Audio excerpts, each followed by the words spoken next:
wakati mu kwakanyizibwa okw'amaanyi olunaku olw'eggulo Parliament yayisiza ekiteeso ekikiriza Kcca okutunda poloti ez'ettaka 2 mu kibuga Kampala. I put a question that this house authorizes the disposal of the following plots of land in Kampala City Council Authority pursuant to Section 32(6) of the Public Finance Management Act. Ekiteeso kino kifuuse kagiiko nattabula kyanjiddwa minisita omubeezi wa Kampala Kabuye Togabye n'ekisembebwa akakiiko ka Parliament aka Physical Infrastructure mu alipoota yasomeddwa omubaka Nseegumire Kibedi ne kiyita awatali kubaganyizibwako birowoozo. Kampala Capital City Authority, Madam Speaker, is seeking to lease Plot 2 Kenneth Close, Kamocha, Plot M731 Old Chira Road, Plot M880 Off Spring Road, Plot 406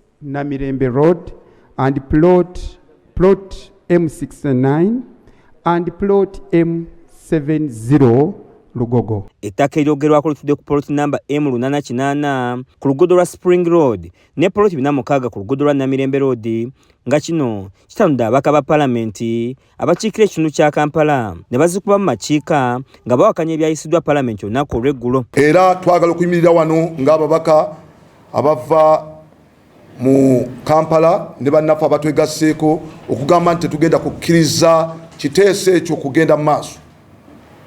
Iranga twetesetese ogenda mu kooti. Bano nga bakulembeddwa mu mbaka wa Nakawa East Honorable Ronald Bali Mwezo bogeddeko ne bannamawulire ne bakiikira Speaker wa Parliament ensingo olw'okuba mu mukisa nga bakiise b'omu Kampala okuteesa ku nsonga enkulu bw'eti. It is very sad that we are not consulted and we did not have an input as members of Parliament from Kampala, but whereas it is very sad that our leadership decided to handle this issue in such a manner.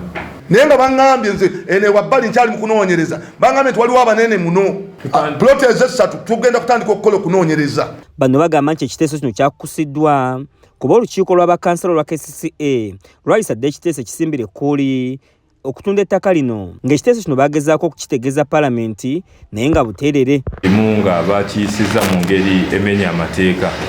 Weewaawo oyo eyakiyisizza olwedda ali omu ku banene abo kubanga weebuuza interest yandiziggyewa okulaba nti ayise ebintu ekifunda nnembe bwetyo. Abaka bakiikira ebitundu bya Kampala balina okutya okw'amaanyi nti ensonga y'okutwala ettaka lya Kcca eyongera okuzingamya enteekateeka z'enkulaakulanya eza Kcca kubanga beetaaga ettaka eriwerako okukola ku bintu ng'amasomero, amalwaliro, obutale nga beebuuza lwaki Kcca yawaayo ettaka lyayo ng'ate ezeesaasaanya obutitimbe bw'ensimbi okugula ettaka ng'akatale ka Usaafi kawemmenta butitimbe. Tuli mu kaweefube okulaba nti tunoonya ettaka Kampala Capital City kwegenda okuteeka development zaayo ng'amasomero, amalwaliro, era nga tunoonya ettaka ku ssente mpitirivu nnyo kubanga ettaka ly'omu Kampala kati ligula bwanana naye nga Kcca etunda ettaka lyayo ku busente obutono.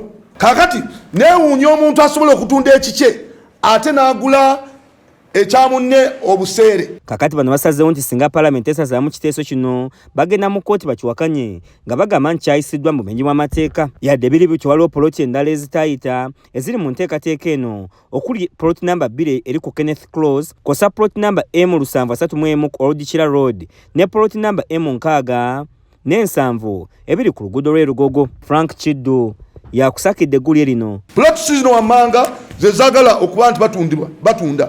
Plot 2 Kenneth Close Kamucha, Plot M Lusamba 31 Old Kira Road, Plot M Lunana Chinana eri ku Spring Road, Plot Bina Mukaga ngaliri Namirembe Road, Plot M Nkaga mumwenda n'ensanvu agogo n'amataka bagala kugatunda. Kura KSTV agalero.